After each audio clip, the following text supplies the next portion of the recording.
And now a continuation of ChronoMaster by Roger Zelazny and Jane Lindskold, as read by the bathroom reader for a one-take toilet top audiobook production. I am filling in for the Plurality Report, who is busy right now trying to re-establish the sovereign nation of Rhodesia. Chapter 16. Tophet Khan was jamming when Korda and Arabu arrived in the nightclub. The roadie who tried to muscle them out retreated at the sight of the backstage passes. The handful of chips Korda handed him didn't seem to hurt either. Korda led Arabu to a table off to one side of the stage, and then, taking a seat next to him, studied the band. It was a four-piece ensemble of which not one member was human. The keyboard player was an enormous, bulbous alien who resembled a heap of gray mashed potatoes with arms and hands. Sitting ringed in its instrument, rather as if the potatoes had been set aside a thick slice of pineapple, it played with astonishing dexterity, unlimited by such restrictions as joints or handedness. Compared to the keyboard player, the angular robot who played a combination drum kit and stringed instrument of some sort seemed almost normal. It was constructed of tubular metal sections fastened together in an approximately humanoid shape. Its triangular head swiveled to the beat and served as a percussion instrument as well. Seated on the floor at the point of the stage's apron was the glyphnode player. Purplish in coloration and humanoid in shape, he had 4 arms. The light of his glyphnode, a purely electronic instrument resembling a selection of pastel Easter eggs connected by thin pieces of wire to a central tree, reflected from his faceted orange eyes. Korda had heard glyphnode recordings, but he had never seen one being played. The combination of flashing lights coordinated with corresponding sounds was almost hypnotic. Turning to the lead singer, Korda decided that she looked exactly like a fairy. A fairy as rendered by an artist of old Terra's Victorian era, but elongated and then dressed in a beret and a neatly transparent iridescent shift. Her indigo-blue butterfly wings beating in time to the music, she tapped the tambourine that was the standard prop for such performers and wailed melodiously. While waiting for the piece to end, Korda started to whisper a description of the musicians to Arabu, but the trader politely waved him to silence. "I wish to listen," Arabu explained. "The presentation is very interesting. They sound well rehearsed. Glyphnode Garu is not as good as I had been led to believe, but then legends have their best performances to live up to." Korda waited for the end of the set, then, when the lead singer called for a 5-minute break, he approached the stage. "Excuse me, miss, are you Samin Ishbrendu?" he said, hoping he was pronouncing the name from the program correctly. "That's me," she said, fluttering to the edge of the stage. "Autographs usually get signed after the show, but if you have your program, I can do it now." Korda promptly handed her his program. It would not do to insult her by telling her that he had something else to ask her. Anyway, it might make a nice souvenir for Arabu to take back to Aurans with him. Samin Ishbrendu waved to the other band members. "Hey, cats, scroll your Hancock on this Mark's program, would you?" None of the other performers seemed loath. Glyphnode Garu even carried it over to Laurie the Masher so that the keyboard player wouldn't need to lumber across the stage. Korda accepted the signed program back with a grateful smile. "Sam told us you'd be nice," he said as an opener. "Sam?" Simeon seemed slightly confused. The rest of the band, except for Glyphnod Garu, who was resetting one of the eggs in his Glyphnod, had drifted backstage. Simeon seemed inclined to follow them, but Corda kept up his pose as the bright, eager fan, and she was too polite to tell him to get lost. "That's right, Sam, the piano player at the end of the Walk Saloon in the Old West," Corda said. "We asked him what band would be good to catch, and he said we shouldn't miss Tophet Khan. My friend knew your stuff, but I'm just a rube." Simeon seemed to realize for the first time that Ereboo was blind. Fluttering her wings, she drifted off the stage and went to shake his hand. "Always great to meet a fan," she said.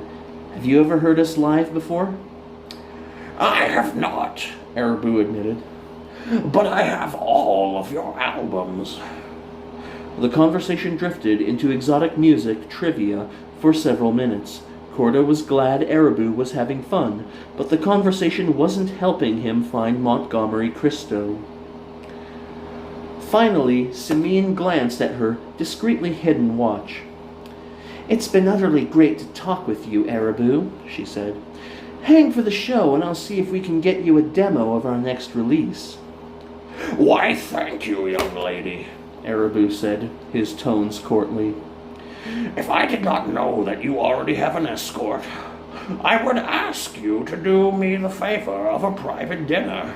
Still, perhaps I can invite you both to share a meal with me."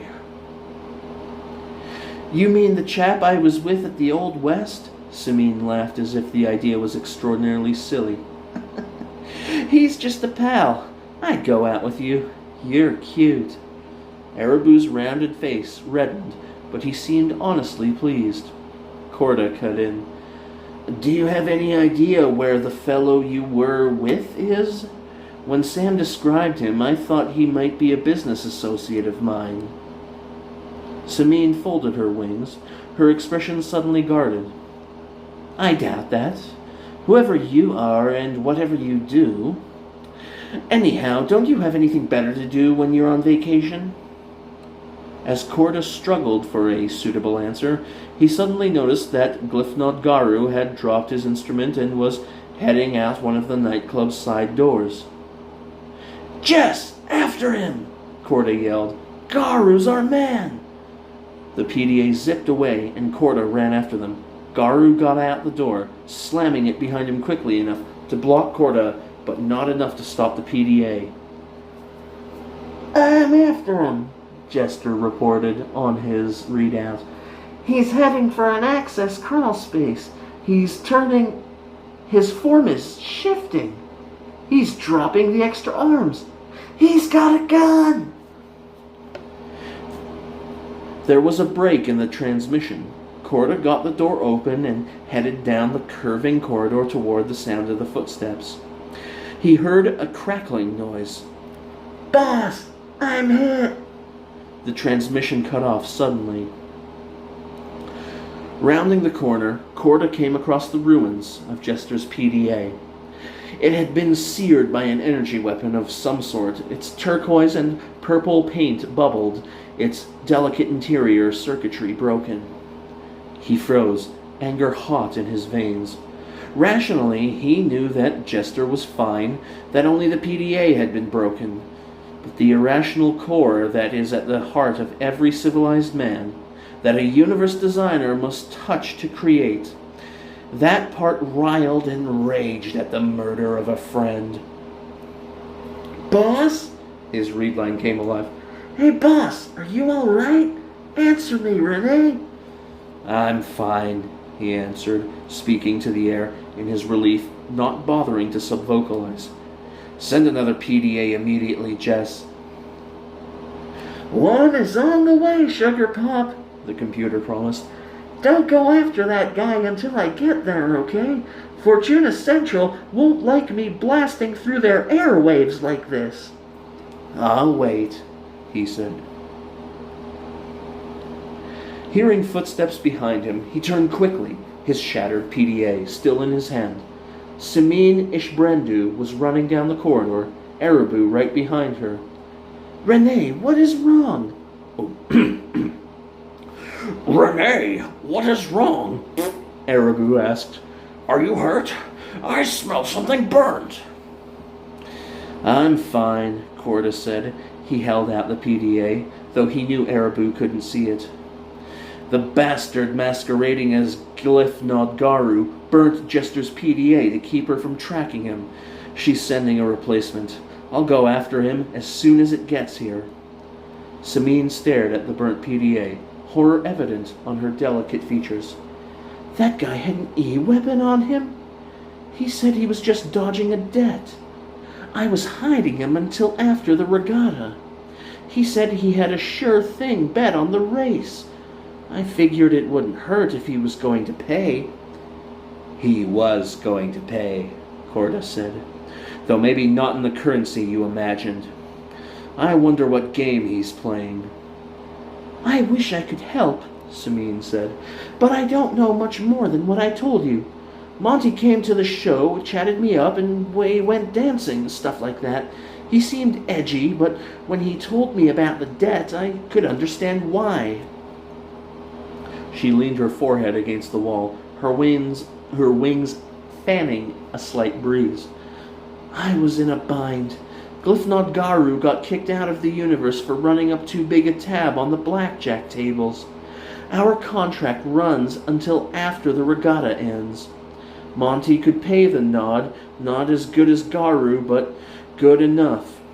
Seemed like an answer to both our problems, you know." "I do," Korda answered. His anger was cooling. This Montgomery Christo was a careful planner. He might even have arranged to have Garu deported so he could hide with Tophet Khan. One thing was certain. When the new PDA arrived, Korda wasn't going charging down a service corridor after him. He'd be setting himself up for a fall. Arabu was stroking Simin Ishbrendu in the narrow space between her wings. The singer was becoming less agitated, but she couldn't stop muttering.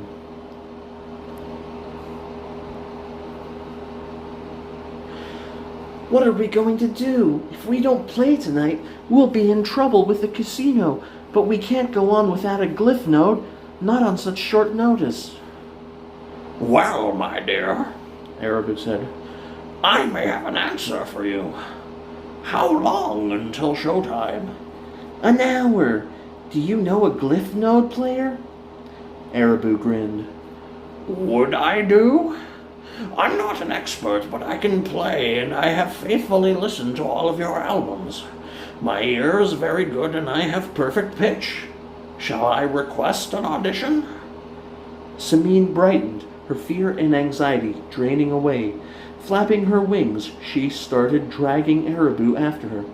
"Come on," she said. "If Monty didn't bust the node when he dashed out, we can make this work.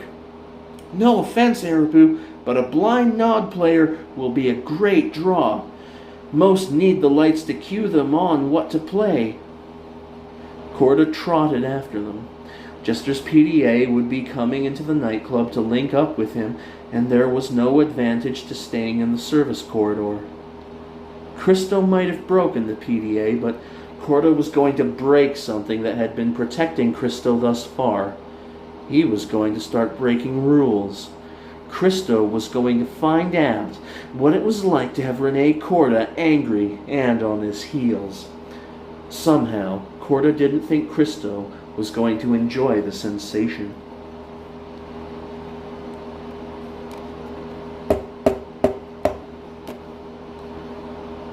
They left Arabu warming up with the Tophet Khan.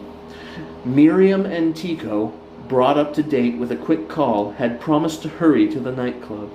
Arabu and Samin Ishbrendu were among the handful of people who knew about Christo and the danger he represented. Korda wasn't going to leave them unguarded.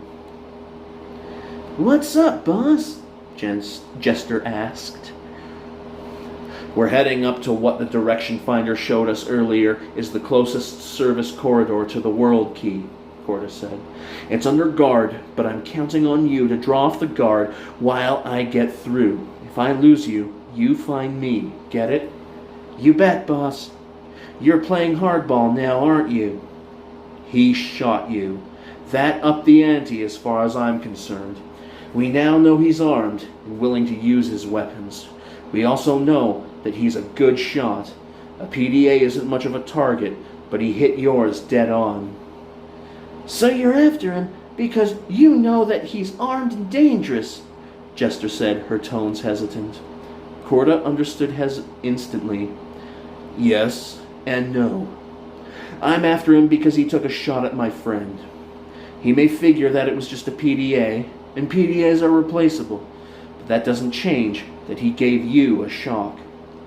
Renee, Jester said softly. You do care, don't you? What do you think? Corda grinned. Arrival at their destination saved him from any further conversation in that vein. They were in about the middle of the Black Pyramid Casino. This floor was dedicated to craps tables, roulette wheels, and games of 21.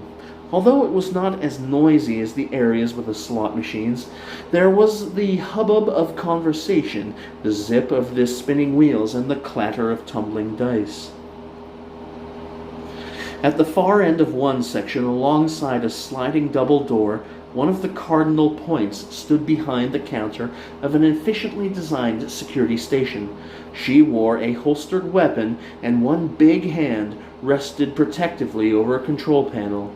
Her eyes restlessly scanned the room for any trouble. Corda did not doubt that she also got regular updates from the audio feed, discreetly connected to one ear, and the monitors built flush with her countertop. There's our target, Jess, Corda said, secreting himself behind a broad pillar and trying to look as if he was just interested in watching the spinning of the nearest roulette wheel. Can you draw her off long enough for me to get the door open? You bet, Jester laughed. I'll pay the forfeit if I can't. Corda had expected her to perform some aerial acrobatics to distract the Cardinal Point's attention, but he had reckoned without his computer's creativity or her pent-up unhappiness about what Christo had done to her PDA. Unlike Corda, she was more upset that the shot might have hit her human than that her mechanical extension had been broken. Round and round I go, she cried, neatly flipping the ball out of a roulette wheel, and where I stop, no one knows. She skipped from number to number, black to red, stopping as the operator stopped the wheel, then hopping out and choosing a new number, while the gamblers, according to their bets, cheered or protested or argued with the operator. She whisked herself away, setting up enough of a breeze with her passing that she scattered cards to the floor. She joined a dice game, swallowing one die and then placing it with care to create an acey-deucey combination. When the croupier reached for her, she dove straight up, smashed a hole in one of the neon decorations, and went whizzing through the empty tube. The Cardinal Point had left her post as soon as the shouting started at the roulette wheel. In the general chaos that followed in Jester's wake, she lost track of the PDA and completely forgot her desk. Corda found it almost too easy to open the door and slip through. The service corridor was featureless gray with mesh steel flooring that rang slightly under his boots. Just as the door was shutting, the PDA dropped from a neon tube and squeaked in. "How'd I do, boss?" Jester said happily. "Great," he said, shaking his head. "Good thing I have a positive credit balance with the casino. You were something they didn't gamble on." He took out the direction finder and oriented himself. The PDA, meanwhile, had drifted up to examine the cameras monitoring the corridor. "Walk fast, boss. Once we're out of line of sight, we're going to find that Mr. Christo has done us a favor." Corda obeyed, climbing down a ladder and then crawling through a service tube before coming to a corridor just slightly taller than he was. Now he could walk more quickly. "What has that bastard done that I should be grateful for?" he asked, once they were well away from any but a chance encounter with Alakra's security staff. "He came well prepared for this job," Jester said. "The cameras are being fed dummy information. Even when the Cardinal Points notice, they won't be able to do much. His backup defense fries the cameras entirely." "I guess he didn't opt for that right away because he'd hoped to get a head start without anyone the wiser," Corda said. He'd come to a cross corridor. The direction finder told him to turn right and then pointed to an access hatch. This proved to lead to a crawl space that Corda wriggled through with some difficulty. "Too much good food since we got here," he joked. "I wish I felt I had time to take a more civilized route, but the most direct way is the best now." The PDA, which had no problem with tight spaces, only grinned. Jester was leading the way, her flash beam on low in case they stumbled on a guard or an ungimmicked camera. Corda lost track of time as he climbed ladders, took elevators, and hurried down corridors. His sense of direction was less affected.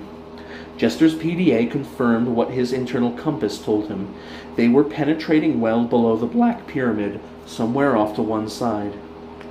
"I guess the good news is that since time hasn't stopped, we're either on Mr. Christo's tail or ahead of him." The PDA shone its light on a fresh scuff mark. "My guess is on his tail, boss. As much as I'd like to believe otherwise, still he's not going to have much time for mischief, even if he does beat us to the world key, right?" "I hope not, but we'd better stay alert for traps." This slowed them some, and Corda wondered if he was wasting time. Nothing blocked their progress. Still, the rattling of the pieces of the broken PDA in his pocket reminded him that they could not afford to forget caution. At last they came to a door so ordinary that they would not have given it a second look without the direction finder's insistence that their path lay through it. The door's metal surface was painted the same utilitarian gray as most of the corridor and was unmarked. Corda hunted for a latch or lock, but found nothing. "Your turn, Jess." "Right, boss." The PDA bobbed down. "Got it. Hidden behind the surface metal. It's magnetically keyed. I should be able to..." The door clicked slightly and then slid to one side. In front of them was an office furnished so prosaically that Corda blinked. There was a desk with a comfortable chair behind it. 2 more chairs faced the desk. A sofa with a long coffee table, scattered with magazines, occupied one wall. The room was decorated with paintings and sculptures, many of them almost certainly priceless originals. However, art lover though he was, this time Corda did not spare a glance for them. His attention was captured by the muscular young man who stood behind the desk. The young man had blonde hair and gray eyes. His nose was prominent and his eyebrows bushy. In his hands he held a 3-dimensional representation of a pyramid, the sections glowing and marked out in various bright primary colors. When the door had opened, he had looked up, then glanced at the energy pistol that rested on the desk, but had let it lie. He waited until Corda was in and the door shut behind him. "Rene Corda," he said. "I knew that once you were after me, it was just a matter of time before you caught up. I had hoped to stop time, however, so we'd have a chance to talk. You got here too soon." "Why would I want to talk with you, Montgomery Cristo, or whatever you are?" Corda growled. Montgomery Cristo laughed softly. "Whoever I am indeed. I'm surprised you don't know me already." He closed his eyes for a moment, and his features melted and shifted. Corda recognized the rare psionic discipline called false facing, and then he recognized something else. The young man's features were resolving into those of someone he knew. His nose was smaller, his eyes a piercing hazel. Long brown hair was drawn back into a neat ponytail at the nape of his neck. "Do you not know me, old teacher?" the young man said, his tone slightly mocking. Milo, Cordo whispered.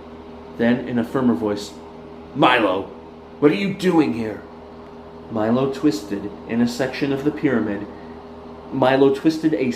pyramid he held in his hands. "I'm shutting down this universe, teacher. Wouldn't you like to know why?"